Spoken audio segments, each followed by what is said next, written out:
სახელად გაბრიელი და გაბრიელი იყო მასწავლებელი. გაბრიელ მასწავლებელი იყო ძალიან სათნო და სასიამოვნო კაცი, მაგრამ მისი მთავარი ღირსება და მთავარი სიხარული მისი ცხოვრების იყო ის, რომ ყავდა დაუჯერებელი გარეგნობის გოგო, სახელად შუშანიკი. შუშანიკი შპროშანიკი, ნუ ესესაც ვიცით. გაბრიელს დედამთვარე ამ გოგოზე ამოსდიოდა და გოგო იყო იცით როგორი გოგო ოცნება. წარმოიდგინეთ გოგო, რომლის ბადალიც არასოდეს გინახავ. მას ჰქონდა გრძელი ჩალისფერი თმა. შუშანიკი იმდენად წარმკაცი იყო, რომ მაშინ ქალაქში ცხოვრობ ყველაზე მაგარ კაცს. გედევანიშვილი, თავად გედევანიშვილს თავდავიწყებით შეუყვარდა შუშანიკი. გედევანიშვილი ცოტა უცნაური ტიპი იყო, ემოცია არ ეწყობოდა ხოლმე. ნელი სათქმელი იყო, უხარო და არ უხარო და თავშეკავებული კაცი იყო ყოფილი სამხედრო. ისე თუ ასე მას შეუყვარდა შუშანიკი, შეყვარდა, როგორც პირველი ზღაროები ამბობენ ვანაცხოვს და შეყვარებულმა თავადმა გედევანიშვილმა მას თხოვა ცოლობა და ისინი დაქორწინდნენ და ჰქონდა ძალიან დიდი და ლამაზი ქორწილი.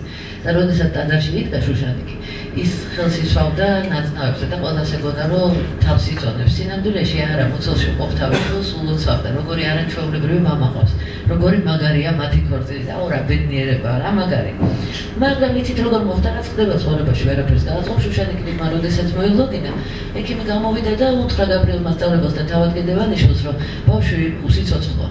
ძალიან იდარდეს, მაგრამ ახალგაზრდები იყვნენ, რა მოხდა ხო? ნუ არაფერი ტრაგიკული ხო? კი, უსიამოვნოა, მაგრამ გადავრჩები. მაგრამ მერე დაიწყო ტრაგედია, იმიტომ რომ უცებ აღმოჩნდა, რომ შუშანიკი ვიღაცას აწოვებს ძუძუს, ვიღაცას ნანას უმღერეს, ეთამაშება, ზღაპრებს უყვება და გედევანიშვილმა შეშლილი ქალი მიატოვა, გადაწყვეტა რომ გიჟია და მამა გაბრიელი გადაყვა ამ ამბავს.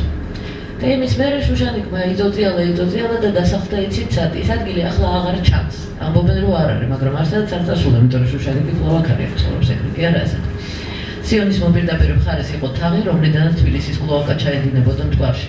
ზემოთ იღებდნენ მეთულუხჩეები წყალს, იმ ადგილის მერე წყალს აღარავინ იღებდა, იმიტომ რომ ყლოვაკა იყო. სადაც კაკაშკებია, იქ ძალიან ბევრი მწვანე ამბავია ხოლმე, ალბათ შეგიმჩნევთ, გადასარევად ყვავის ყველაფერი და თბილა.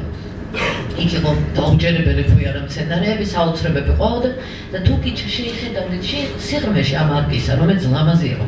აი იქ სიღრმეში იდგა პატარა სახლი და დღისით ყველას ეცინებოდა. ეხლა იდიოტის გარდა ყლოვაკის თავზე ვინ გაიშენებს სახლს, ხო? მაგრამ ღამით ამ სახლის ეშინოდათ ხოლმე, იმიტომ რომ სინათლე ინთებოდა. იმიტომ რომ იქ სინათლე, ეხლაც ინთება. და გამყოლობით იგვიძებს შუშანიკი ის ანთებს სანთელს და იწყებს თმის ვარცხნას. ისი ვარცხნის ამთავრის საოცარ თმას და ის თმა გადის მთელ ქალაქში. ის შედის ყველა ქუჩაში, ყველა ეზოში, სახლებში, კიბეებს მიუყვება. და გამყოლობით მას ვინც ძინავთ, ეხმოვა ხოლმე. თუ ორი ადამიანი ერთად წავს შუშანიკის თმა ეხმოვა და ისინი უფრო მჭიდროდ ეკვრიან ერთმანეთს. თუ ვიღაცა მარტო შუშანიკის თმა ეხმოვა და ეუბნება რომ მე მიყვარხარ. შენ არ იცი როგორ მიყვარხარ, მე ვგიჟდები შენს. და მძინარეს ესიზღვრება სიყვარული და გონია რომ ბედნიერია. და ძალიან მაგარია, შუშანიკის თმას გაგიჟებული ყავს მთელი თბილისი. ხო და გარდა ამისა ყოველ წელს შუშანიკი არჩენს სულებს. და შუშანიკის შვილები დადიან თბილისის ოქრობოკრო ქუჩებში. სულ, ისინი სულები არიან. მათი ცნობა არის ძალიან ბევრი, ძალიან ადვილი. ბევრი ნიშანია, რითიც შეიძლება მეგხვდეთ, რომ შუშანიკი შვილი. არასოდეს არ უნდა გითხოთ რამე კონკრეტული, რა აღებს, რომელი საათია, ან რამე მსგავსი. მათ არ აქვთ მიზანი, თუ აქვთ ხოლმე მიზანი, რომ რაღაცა საოცრად სულელო. ისინი არიან სიხარული, წარმავალი, მაგრამ მაინც სიხარული არიან და შუშანიკის შვილებს ძალიან ნიოლად ტოვებენ, მაგრამ ვერასოდეს ივიწყებენ. და გარდა ამისა, ქუჩაში თუ ჩაიარეთ და ისე სულელურად არ გიფიქრეთ, ნეტა რა მიხარიაო, იცოდეთ, შუშანიკის შვილმა ჩადიარეთ. უბრალოდ ვერ იცანით და ვერ მიხვდით, რომ ის არის. და შუშანიკის შვილებს აქვთ ერთი დიდი გასაჭირი, ისინი არ ხვდებიან. მათ არ ენერსებათ სიკვდილი და მით უმეტეს სიყვარული, შუშანიკის შვილები არავის უყვართ. წარმავალი არიან, ბიჭი ატრაქციონი, გოგო ზეიმი. ჩიკა რამაია. არაფერი.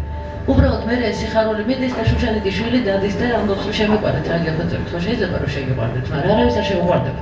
და ერთ-ერთი შანსია რომ მოკვდეს ოდესმე შუშანიკის შვილი და ვერ კვდება, ერთადერთი ალბათობა მისი გარდაცვალების არის ის რომ ის უშოვის ვიღაცას სიყვარულს. ერთი სიყვარული თუ შეხვდა შუშანიკის შვილმა, გათავისუფლებულია და მიდის. ჩემი რომანი არის ამ შუშანიკის, ამ შვილების შესახებ.